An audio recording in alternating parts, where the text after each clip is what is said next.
Welcome to all of you. आप सभी का मैं एक बार फिर से स्वागत करता हूं आज के इंटर्नशिप ट्रेनिंग प्रोग्राम में। अभी तक हम लोगों ने first day we just discuss about कुछ टर्म्स थे, उसके ऊपर हम लोगों ने बात किया, राइट। ठीक है। आज हम बात करेंगे सिंपल एक सवाल पूछना अगर चाहूँगा पहले, तो पहले कोई अनम्यूट होना चाहेगा? पहले मैं नाम लेता हूँ। Yes, Abhishek, you can unmute please. Yes sir. Abhishek, मुझे एक बात बताओ, बाघा बॉर्डर का नाम सुना आपने? Yes sir sir. गए भी हो? Yes sir. अरे बड़ी अच्छी बात है, तो आसान हो गया। तो मान लो कि आप बाघा बॉर्डर पे गए और आपके पास अपना मोबाइल फोन है। एक यस सर। पाकिस्तानी भी है, वो भी आपके साथ ही खड़ा है, उसके पास भी उसका मोबाइल फोन है।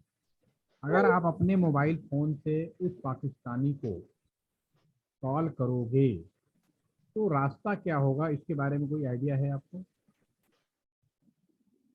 सर नंबर पता आना चाहिए सर, मोबाइल नहीं, नंबर। वो सब नंबर डायल, मैं बोल रहा हूँ नंबर डायल का मतलब पता है, दोनों साथ में खड़े हैं, एक दूसरे को डायल कर रहे हैं। तो मैं कह रहा हूँ अगर आपने उसको नंबर डायल किया, ठीक है, दोनों का फोन साथ में रख लो, उसका भी फोन अपने हाथ में ही ले लो, कोई दिक्कत नहीं। ठीक है, डेफिनेटली इंडियन है तो इंडियन, आप इंडियन है तो आपके पास इंडियन टावर का सिग्नल आएगा, वो पाकिस्तानी यस सर। है तो उसके पास पाकिस्तानी टावर सिग्नल आएगा। तो कहने का मतलब एक ही लोकेशन पे दो अलग अलग कंट्री के सिग्नल आ गए। लेकिन आपने अगर कॉल किया उस बंदे को, तो आपका जो फोन की जो कॉल है, उस बंदे के कॉल पर जो कम्युनिकेशन होगा उसका रास्ता क्या होगा, कुछ आइडिया है इसके बारे में?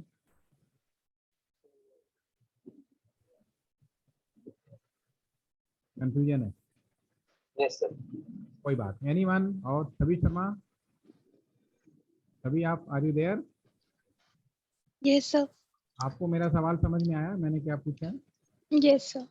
तो अगर ऐसी स्थिति है तो ऐसे स्थिति में एक का कॉल दूसरे के फोन पे कैसे जाएगा, क्या रास्ता होगा? Sir no idea.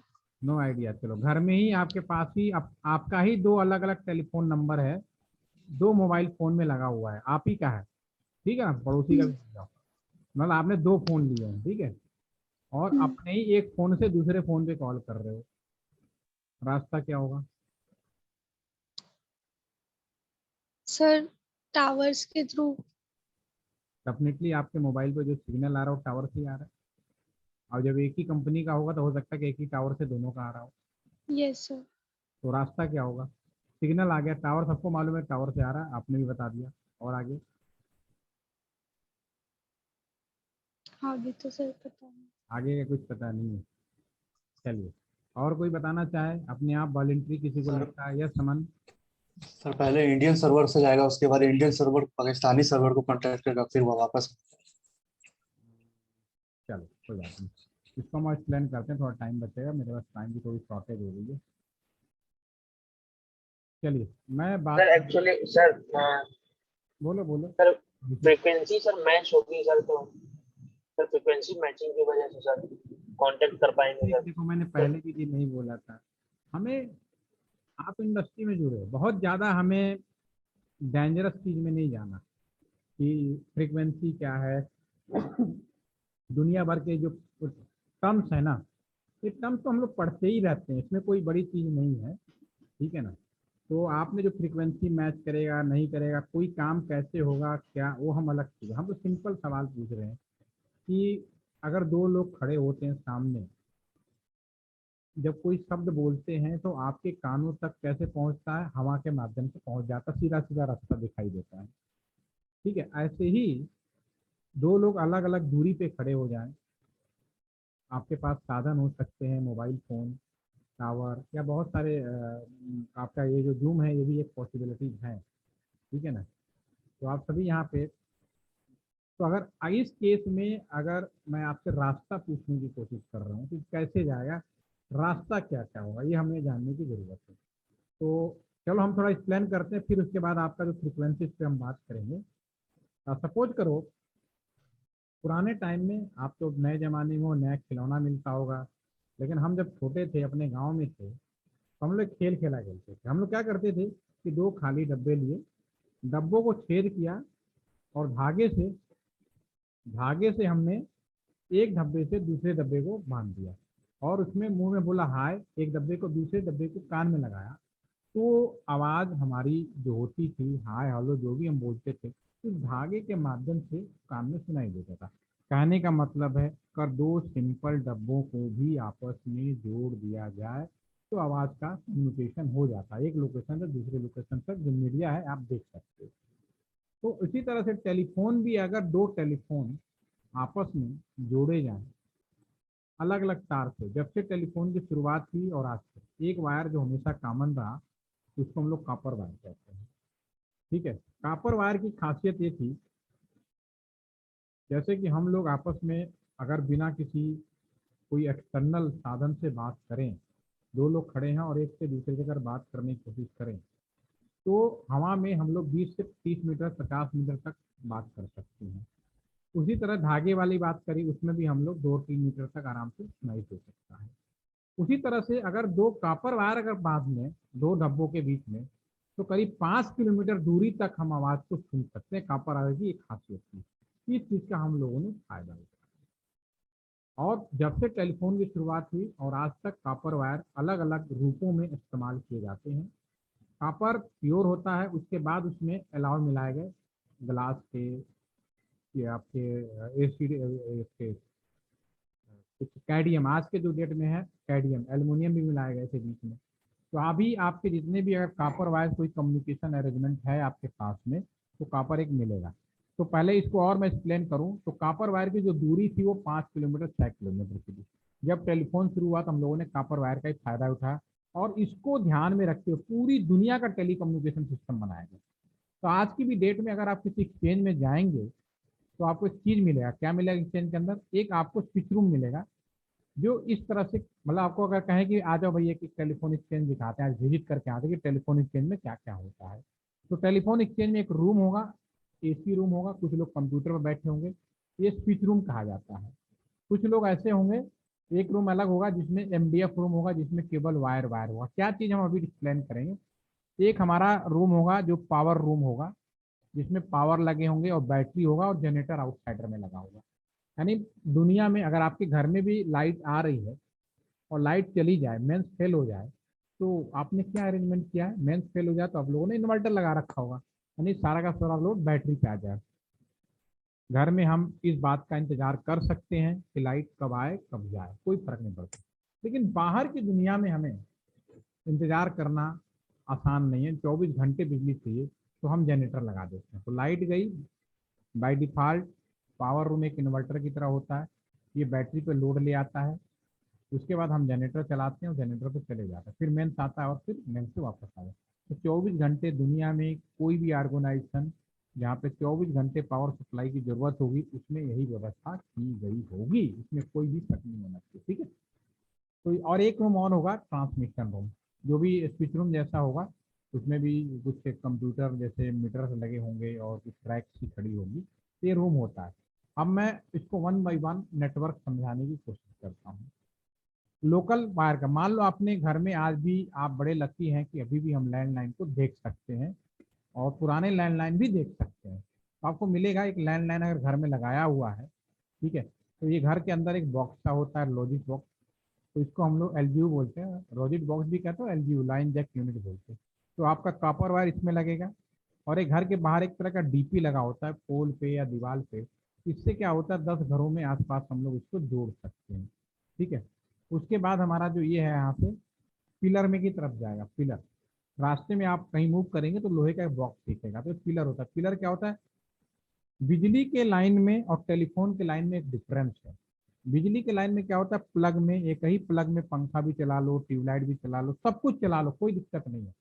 लेकिन टेलीफोन की लाइन, जितने कस्टमर होंगे उतने वायर होंगे, इसमें कोई भी शक नहीं होना चाहिए। जितने कस्टमर उतने वायर, सीधी सी बात है। तो ठीक है, तो यहाँ पे एक कस्टमर आया, डीपी में 5 से 10 घरों का इकट्ठा हुआ, इन सबका केवल इकट्ठा कर लेते हैं और जमीन में ले जाते हुए हम लोग एक लोहे का बॉक्स, जो आसपास के जितने भी डीपी होते हैं उसके करीब 500 के आसपास वायर यहाँ इकट्ठा हो जाते हैं। फिर आगे जमीन में जाते हुए ये बड़ा सा बॉक्स भी आपने कहीं ना कहीं देखा होगा, इसको हम लोग कैबिनेट कहते हैं। कैबिनेट कुछ नहीं होता, आसपास के जितने भी एरिया होते हैं उन सबके वायर यहाँ पे इकट्ठा होते हैं, दिस इज अ कैबिनेट। ठीक है। और ये फाइनली एक्सचेंज के अंदर एंट्री करता है। आपका this is the MDF. MDF मैंने भी दिखाया ना, एक्सचेंज के अंदर एक रूम होता है एमडीएफ। एमडीएफ क्या है? एमडीएफ कुछ नहीं, आसपास जितने भी कस्टमर होंगे सभी का एक टेलीफोन उसमें वायर इकट्ठा होना, वायरिंग वायरिंग। और कॉपर वायर 5 किलोमीटर रेडियस पे काम करता है या 6 किलोमीटर, दो तरह के कॉपर वायर होते हैं।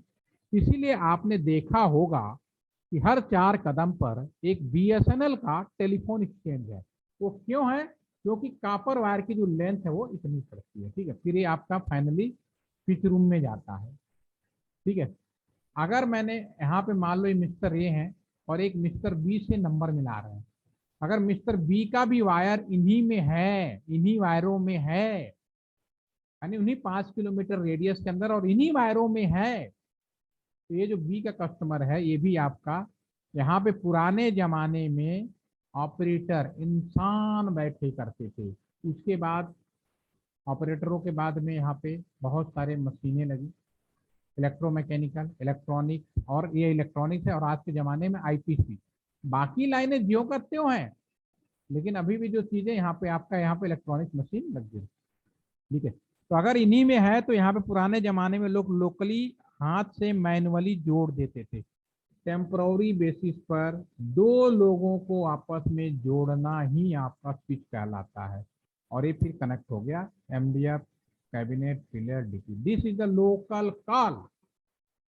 अगर लोकल कॉल का मतलब होता है सेम स्विच रूम में अगर कस्टमर का वायर है तो लोकल कॉल कहलाएगा, और 5 किलोमीटर के रेडियस में this is the local call. इसमें कोई कंफ्यूजन नहीं होना चाहिए। अब ये भी हो सकता है शहर के अंदर ही, क्योंकि अब बीएसएनएल के हर कोने में आपका, और भी दूसरा गाजियाबाद एक बड़ा शहर है, मान लो गाजियाबाद की बात करें तो मैं यहाँ पे एलटी सेंटर में हूँ। एलटी सेंटर में जो टेलीफोन एक्सचेंज लगा है एक तो वहाँ लग गया, लेकिन अब मैं गाजियाबाद के ही दूसरे लोकेशन में कॉल करूँ, उस केस में क्या होगा? उस केस में क्या किया गया उसको भी देखिए। लोकल अरेंजमेंट तो आपका यही हो गया, phone, LGU, DP, pillar, cabinet and then MDF, और फाइनली स्विच रूम आ गया। मैंने नंबर मिलाया ए से बी को, लेकिन बी जो है इसका वायर इसमें नहीं है, लेकिन उसी शहर के किसी और स्विच रूम में है, क्योंकि हर 5 किलोमीटर रेडियस पे स्विच रूम लगा है। तो इस केस का हमने क्या किया, इसके लिए क्या किया, हर शहर के अंदर एक मेन एक्सचेंज लगाया गया। क्या लगाया हमने? मेन एक्सचेंज, जिसे हम लोग डीटेक बोलते हैं। हर शहर के अंदर एक मेन एक्सचेंज लगा, और ये 1986 से इस टेलीफोन से ये जो लोकल स्विच है मेन एक्सचेंज के स्विच में जोड़ा गया। इस स्विच में और इस स्विच में कोई फर्क नहीं है। ये वाला जो स्विच है आपका, ये वाला जो स्विच है ये कहता था कौन सा कस्टमर है, और ये वाला जो स्विच है कौन सा स्विच रूम है, शहर का, शहर के बाहर का। इस तरह की ये काम करते थे, यानी पहले इंसान ही बैठा करते थे, इंसानों का काम हमने मशीनों को दे दिया, काम वही हो रहा है, फिर मशीनें करने लगी, ऑटोमेटिक होने लगी, बस इतनी सी बात है। तो इस एक्सचेंज से यहाँ तक का जो व्यवस्था है 1986 का मेन एक्सचेंज में हो गया। ठीक है, और फिर ये जो आपका है मेन एक्सचेंज जो है फिर ये डिसाइड करता है हमारे शहर का है कौन सा स्विच रूम है भाई, तो स्विच रूम में जोड़ दिया, फिर लोकल आपका कनेक्ट हो गया। This is the trunk call, STD, subscriber trunk dialing. ये दो व्यवस्था हो गई, एक शहर से एक ही शहर के अंदर दूसरे इसमें चला गया। तीसरा, मैं गाजियाबाद में हूँ, कुछ आपका मेरठ में, दोनों का जिला बदल जाए उस केस में क्या होगा? अगर जिला बदल गया तो उस केस में क्या होगा? हर शहर में एक मेन एक्सचेंज है। देखते हैं, अभी इंडिया को पहले 4 भागों में डिवाइड किया गया और हर शहर के अंदर एक मेन एक्सचेंज बनाया गया। इसमें थोड़ा सा और एक्सप्लेन कर देता हूँ। इंडिया को 4 भागों में बांटा, एनटीआर, एसटीआर, डब्ल्यूटीआर और ईटीआर। ठीक है, एन का मतलब होता है northern telecom region, southern, western और ईस्टर्न। ठीक है, 1885 द इंडियन टेलीग्राफ एक्ट 1885। हम लोग बड़े लकी है कि जब टेलीफोन की शुरुआत हुई तो अंग्रेजों ने हमारे देश के अंदर भी टेलीफोन की शुरुआत करी। यानी टेलीफोन के मामले में, इंटरनेट के मामले में हम दुनिया में उतने ही आगे हैं जितने देश बाकी कंट्री है, इसमें कोई डाउट नहीं है। ठीक है, तो अंग्रेजों ने क्या किया था कि इंडिया को 4 भागों में बांटा, नॉर्दर्न, ईस्टर्न, वेस्टर्न, सदर्न। हर भाग में 2 हेडक्वार्टर बनाए। नॉर्दर्न मतलब उत्तर भारत यानी कि नॉर्दर्न इंडिया। हेडक्वार्टर बनाया दिल्ली और देहरादून। सदर्न में साउथ में बनाया बेंगलोर एंड चेन्नई। वेस्टर्न में मुंबई एंड भोपाल। ईस्टर्न में गुवाहाटी एंड कोलकाता। ठीक है, इस तरह से उन्होंने सेंटर बनाया। तो अगर हम कोई कम नंबर मिला रहे हैं, ठीक है ना, तो अगर मैं जैसे हमारे मान लीजिए मैंने गाजियाबाद में हूँ, मेरठ जो आल्सो एनटीआर में पड़ेगा, यूपी के ही दोनों हैं। तो मैं अगर कोई कस्टमर गाजियाबाद से नोएडा मिलाएगा तो उस केस में क्या होगा वो भी आप देखो। तो मैं ये डायग्राम ले लेता हूँ, इस केस में क्या होगा आपका। देखिए यहाँ तक लोकल स्विच तक कोई दिक्कत नहीं, आप अभी समझ पा रहे हैं। इस स्विच ने मना कर दिया, नहीं भाई कस्टमर हमारे यहाँ का नहीं है, तो शहर के मेन एक्सचेंज भेज देगा। ठीक है, मेन एक्सचेंज जैसे हमारे शहर में मेन एक्सचेंज है, सामने वाले शहर में भी मेन एक्सचेंज है। एक शहर से दूसरे शहर को जो लाइनें ऑप्टिकल फाइबर से जुड़ी गई हैं, again I repeat, one city to another city, all लाइनें connected to the optical fibre, और दिस इज अंडर एनटीआर। ये जो लाइनें एक शहर से दूसरे शहर के बीच में जो लाइनें बिछाई गई हैं, ये गवर्नमेंट ऑफ इंडिया की तरफ से रहती हैं। बीएसएनएल ने खोल रखा है, चाहे रिलायंस हो, जियो हो, कोई भी कंपनी हो, एयरटेल, आइडिया, कैसे भी कंपनी हो, सबको अगर एक शहर से दूसरे शहर के बीच में आना तो एक कॉमन लाइन पे आना पड़ेगा। ऐसा नहीं कि रिलायंस अपने बीच खा लेगा, ऐसी कोई मनबाजी नहीं चलने वाली किसी की। नहीं तो फिर गवर्नमेंट कैसे कंट्रोल करेगी, आप लोग कैसे कंट्रोल करोगे। तो सिक्योरिटी के लिए एक शहर से दूसरे शहर में हमेशा पीपीपी मॉडल का इस्तेमाल किया जाएगा, पब्लिक प्राइवेट पार्टनरशिप या प्योर गवर्नमेंट, तीसरा कोई बीच में इन्वॉल्वमेंट नहीं होगा। तो जैसे हमारे बाई डिफॉल्ट बीएसएनएल मैनेज करता है, यानी अगर आप रिलायंस की बात करेंगे तो घूम फिर के एक शहर से दूसरे शहर में जैसे गए आपकी एक कॉमन प्लेटफॉर्म आ जाएगा, तो वो भी बीएसएनएल की लाइन पे ही आता है। तो हमारे शहर में जैसे डी टैक्स है, दूसरे शहर के में भी डी टैक्स है। अब इसने भेजा, अच्छा हमारे शहर का है, कौन सा लोकल पीछे भाई और कौन सा कस्टमर, एक शहर से दूसरे शहर। ठीक है, और एक चीज और इंटरेस्ट, मोबाइल और लैंडलाइन में कोई भी डिफरेंस नहीं है, वो भी आप समझ लीजिए। देखिए क्या हुआ, एक चीज तो आपको समझ में आ गई होगी इतनी देर में कि पहले जब टेलीफोन की शुरुआत हुई तो कॉपर वायर का प्रयोग किया गया। कॉपर वायर की खासियत थी कि कॉपर वायर हमारा जो है 5 किलोमीटर 6 किलोमीटर रेडियस पे काम करता है, जितने कस्टमर चाहिए उतने कॉपर वायर चाहिए। तो इसका मतलब ये है कि समय बदला, लोगों के पास टेलीफोन की डिमांड बढ़ गई। टेलीफोन की जब डिमांड बढ़ गई तो उतने कॉपर वायर जमीन में डाले नहीं जा सकते, तो गवर्नमेंट ने कहा भाई एक नया रास्ता ढूंढो, सबको वायरलेस करो। जो एक्सचेंज से लेके घर तक की जो जोड़ने की व्यवस्था है उसे वायरलेस करो। ये हमारा फोन है। अब हमने क्या किया, एक नई टेक्नोलॉजी लाए।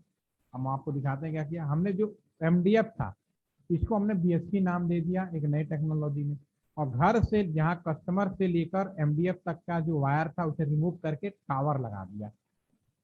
कस्टमर जुड़ गए टावर से, और टावर ये ऑप्टिकल फाइबर से जुड़ गए इन सभी टावरों को, और एक टावर से 1024 कस्टमर जोड़े जा सकते हैं।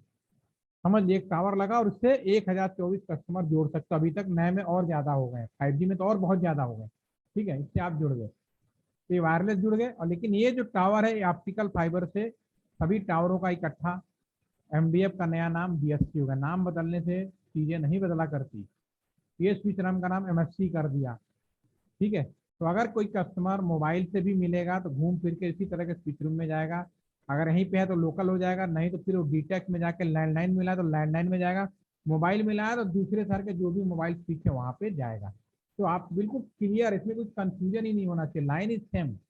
ठीक है, दूसरे शहर में भी जाएंगे तो दूसरे शहर में भी आपका यहाँ पे टावर यहाँ पे लग सकता है, मोबाइल से मोबाइल भी कम्युनिकेट कर सकते हैं। मेरा सवाल था बाघा बॉर्डर पे आप दो लोग खड़े हैं, उनका पाथ क्या होगा। ये भी बड़ा इंटरेस्टिंग फैक्ट है, तो भी मैं दिखाता हूँ। बाघा बॉर्डर पे एक इंडियन है, आप खड़े हैं, आपने फोन किया, एक और दिखाता हूँ। तो आपने फोन किया, इंडियन है, डेफिनेटली अपने इंडियन टावर से कनेक्ट करेंगे। टावर ऑप्टिकल फाइबर से नियर बाई जो भी आपका वो अटारी बॉर्डर है वहाँ पे जो भी स्विच रूम होगा वहाँ पे जाएगा बीडीएस, तो बीएससी में जाएगा। बीएससी नियर बाई अमृतसर में चला जाएगा। आप सोच समझ सकते हो, सारा नेटवर्क में समझ सकते हो कहाँ होगा, अमृतसर बड़ा शहर है, वहाँ जाएगा, और सब ऑप्टिकल फाइबर। अमित सर ने देखा, अरे भाई ये तो जो फोन मिला रहे हैं हमारे एनटीआर का नहीं लग रहा। और मैंने एनटीआर में क्या बताया, 2 हेडक्वार्टर बताए। ठीक है, दूसरा हेडक्वार्टर हमारा कहाँ गया आपका, ये पहुंच गया आपका दिल्ली। दिल्ली ने कहा अरे यार ये तो पाकिस्तान मिला रहा है, वो फिर भेज देगा मुंबई। और मुंबई एक ऐसी लोकेशन होती है, ऐसा नहीं कॉल कहीं से भी कहीं निकल जाए, ऐसा नहीं होता। तो मुंबई जाएगा और मुंबई से हमारा कराची तक केबल पड़ी हुई है समुद्र में, ऑप्टिकल फाइबर, लेकिन यूज कम होता है। आप समझ सकते हैं क्यों, relation between India and Pakistan. तो उस केस में फिर क्या होता है, हमारा ये चेन्नई सिंगापुर होते हुए पूरा घूमते हुए जाते हुए फिर अमेरिका में होते हुए न्यूयॉर्क फिर लंदन सारा मूवमेंट करते हुए फिर पाकिस्तान में घुसेगा। तो आप सोच लीजिए, और फिर पाकिस्तान के अंदर भी इसके टावर पर उसी तरह पहुंचेगा जैसे यहाँ अरेंजमेंट है। तो 2 लोग यहाँ खड़े थे, हाय हेलो पूरी दुनिया घूम के आ गया। इसीलिए इंडिया से पाकिस्तान की कॉल बहुत महंगी होती है, अमेरिका की सस्ती होती है, आप समझ सकते हैं। ठीक है, तो this is the real path है। आपको मैं एक वीडियो दिखाता हूँ नेटवर्क का, एक वीडियो देखिए और फिर हम लोग इसमें फिर हम बात करेंगे फर्दर के लिए। आराम से देखिए।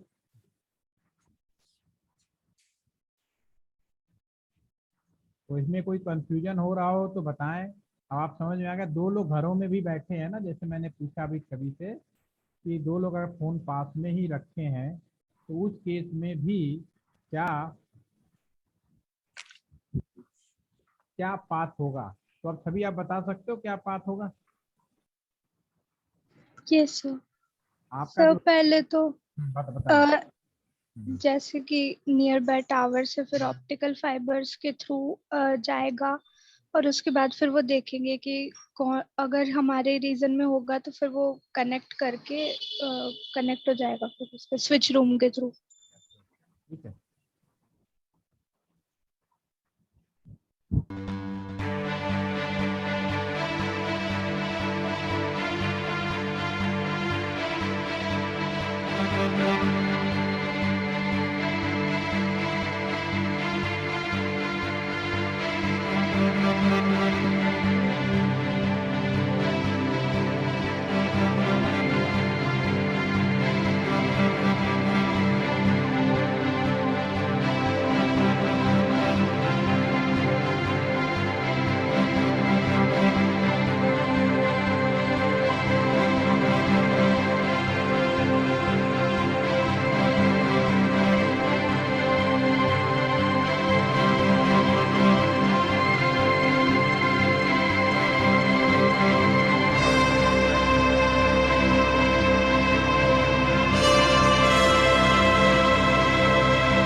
ओके। अभी मैंने आपको एक जो ट्रेडिशनल नेटवर्क है पूरी दुनिया का, वो मैंने अभी आपको दिखाया और बताया। इसमें आप एक बड़ी अच्छी चीज़ पाएंगे कि अगर आपसे कल को कोई पूछता है कि दुनिया का जो कम्युनिकेशन है वो कहाँ से है, वायरलेस आप देखेंगे कहीं कुछ नहीं है, वायरलेस तो मिलेगा ही नहीं भैया आपको। वायरलेस जो है नियर बाई टावर से मोबाइल तक की है। पूरा का पूरा नेटवर्क आज की डेट में 96%, इसमें थोड़ा डाटा पुराना है, 96% जो कम्युनिकेशन है वो ऑप्टिकल फाइबर के माध्यम से होता है, लोकल लेवल पे कॉपर के माध्यम से होता है, कहीं भी वायरलेस आपको नहीं दिखेगा, ठीक है ना। अब रहा सैटेलाइट के बारे में, तो सैटेलाइट कम्युनिकेशन अच्छा कम्युनिकेशन है या नहीं, इसके बारे में कुछ कहना चाहेंगे कोई? सैटेलाइट कम्युनिकेशन को बेस्ट मीडिया बोल सकते हो कि सैटेलाइट का काम क्या है फिर? यस जैन, क्या हुआ? ओमिका, ओमिका आर यू देयर?